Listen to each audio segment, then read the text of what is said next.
things I make sure to do often as an entrepreneur is to sit at the feet of my elders, to learn, gain access to information, have clarity on things unknown, and to be inspired by endless possibilities.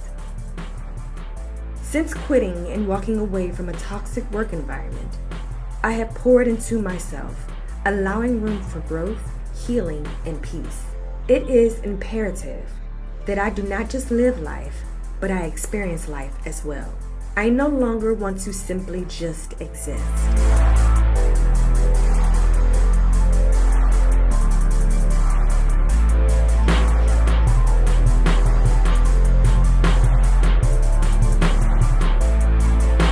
Something powerful I learned during my trip to Savannah is there is a date for when you are born and a date when you expire.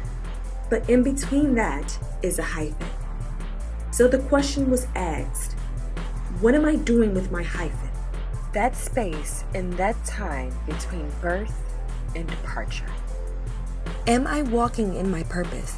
Is my calling being fulfilled?